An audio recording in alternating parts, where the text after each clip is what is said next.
Hocam Abdülkadir Yapçak'ın bugün Çin'e iade edilmesi gündemde. Evet. Siz de bu konuda vakıfsınız. Abdülkadir Aycan hakkında bize ne anlatabilirsiniz? Bu sürece nasıl gelindi?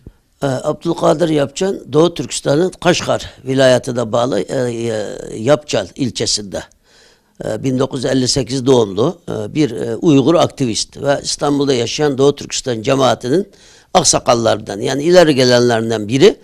Abdülkadir Yapcan 1980'li yıllarda Doğu Türkistan'ın Kargalık ilçesinde merhum Abdülhakim Mahsum Damollam'ın başlattığı yeniden aydınlanma hareketinde medreselerinde tahsil görmüş ve 1990 yılında bu medreselerin Çin yönetimi tarafından kapatılması üzerine uzun süre Çin hapishanesinde kalmış ve bu barın inkılabına, barın ayaklanmasına katıldığı gerekçesiyle uzun yıllar Çin hapishanelerinde zulüm görmüş ve bu işkencelerin, zulmün hala üzerinde taşıyan bir mücahit, aktivist.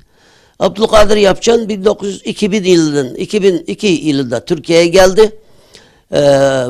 Burada Birleşmiş Milletler'e başvurdu. Mülteci statüsünde Türkiye'de yaşıyor. Fakat Çin Abdülkadir Yapcan'ı Doğu Türkistan'da yine boş bırakmadıkları gibi Türkiye'de de takip ediyor. 11 Eylül saldırılarından sonra 2002 yılının Aralık ayında Çin hükümeti Doğu Türkistanlı yurt dışında yaşayan 14 kişi kırmızı bültenle terörist ilan etti. Türkiye'de de 4 kişi. Bunların içinde Türkiye'de yaşayan 4 kişi var. 3 kişisi Türk vatandaşı. Abdülkadir Yapcan Türk vatandaşı olmadığı için sürekli böyle Çin'le olan ilişkilerde takibata uğruyor. 2003 yılında yine Ankara'da yapılan bir toplantı öncesi Abdülkadir Yapcan yine hanımı, kızı, küçük kızıyla beraber yine gözaltına alındı ve biz onu girişimlerde bulunarak gece yarısı çıkarmıştık. Daha sonra olimpiyatlarda yine Abdülkadir Yapcan Çin hükümetinin baskısıyla Yozgat'a gönderilerek bir süre orada olimpiyatların bitimine kadar gözaltında tutuldu. Ondan başka birkaç kişi daha burada yabancılar şubesinde gözaltı kararı verildi. Şimdi en son bu sene bu Bişkek'te, Kırgızistan'ın başkenti Bişkek'teki Çin elçiliğine yapılan araçlı bombalı saldırıda Abdülkadir Yapcan'ın bununla ilgisi olduğu iddiasıyla Çin hükümeti kırmızı bülten yeniden güncelledi ve Kadir Yapcan 31 Ağustos tarihinde gözaltına alındı. O sırada biliyorsunuz G20 zirvesinin Çin'de Hangzhou şehrinde yapılan zirvesinde de bizim Cumhurbaşkanımız da katılmıştı. Fakat Çin hükümetinin verdiği kendisine suçlamalarda dair verdiği kanıtların bunun yargılanmasına bunun yargılanması için yeterli olmadığı kanaatine vararak mahkeme 40 gün içerisinde tekrar yeni belgeleri verilmesini Çin hükümetinden istedi. Fakat bu ikinci kez gönderdiği Çin hükümetinin Kadir Yapcan'ın terörist eylemlere karıştığı yolundaki iddialarını bu sonradan 40 gün sonrasında verilen dosyalar, suçlamalar yeterli olmadığı için beraat edildi. Şimdi Kadir Yapcan aslında Türk yasalarına göre masumdur ve suçsuzdur. Ancak her nedense kendisi tekrar gözaltına alınarak şimdi Kırklareli'ndeki bir mülteci geri gönderme merkezinde tutuluyor. 3 aydan beri Kadir Yapcan gözlem altında. Bu yasal değil bize göre. Yani hukuken yasal değil. Şimdi Çin Türkiye'ye her vesileyle son zamanlarda işte Türkiye'nin Avrupa Birliği, Amerika ve uluslararası ilişkilerdeki sıkıntısını istismar ederek kendisinin kara gün dostu olduğunu söylüyor. Hiçbir zaman Çin Türkiye'nin kara gün dostu olur değildir. Uygurların kara gün dostu olmayan Çin Türkiye'nin de kara gün dostu değildir. Bugün Çin her yerde ikili oynuyor.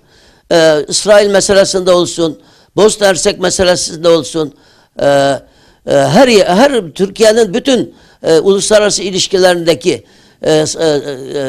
Türkiye'nin savlarının tam karşısında yer aldı.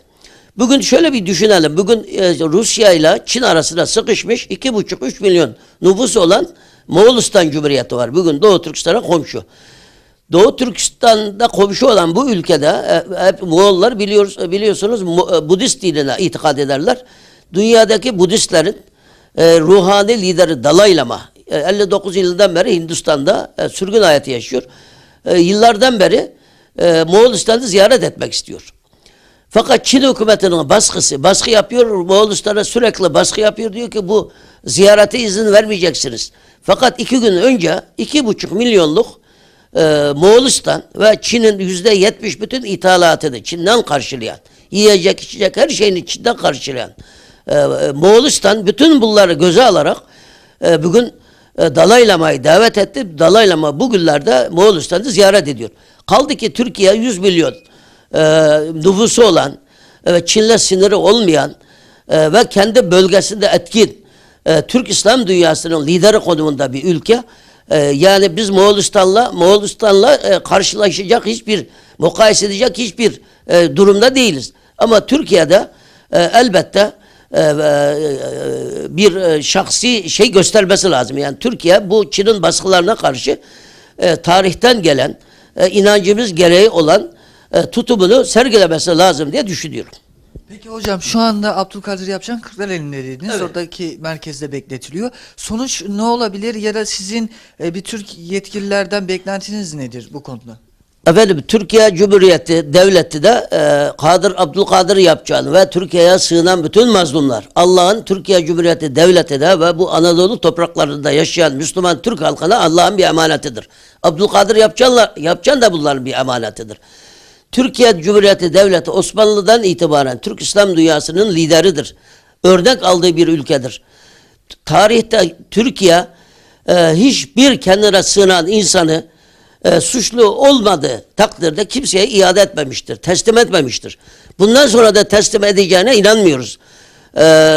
Türk milletinin İslam inancını her şeyinden önde tutan Türk milletinin Çin'in bu taleplerini hiçbir zaman kabul etmeyeceğini düşünüyoruz. Ama zaman değişiyor, değerler değişiyor, siyasetler değişiyor. Fakat Kadir Yapcan'ın bu geri gönderme merkezinde kalması Doğu Türkistanlıları cidden rahatsız ediyor. Çünkü Kadir Yapcan hukuksuz olarak orada tutulduğunu düşünüyorum. Anladım hocam. Bu saatte bir de İslami camiaya seslenirsiniz televizyonlarımız aracılığıyla. İslami camiadan beklentiniz nedir bu konuda?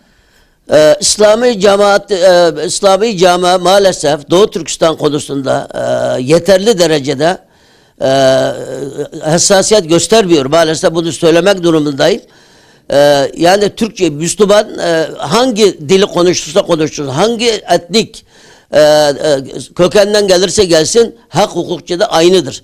Türkçe konuşan da Müslümandır, Türkçe konuşmayan da Müslümandır. Yani Allah'ın bizi kardeş yarattı. Bütün insanların hak hukuku birdir. İslami cemaat evet zaman zaman sivil toplum kuruluşları bir bildiri yayınlıyorlar ama diğer İslami davalarla gösterildiği hassasiyeti Doğu Türkistan davasına da göstermelerini özellikle bekliyoruz kamuoyunun.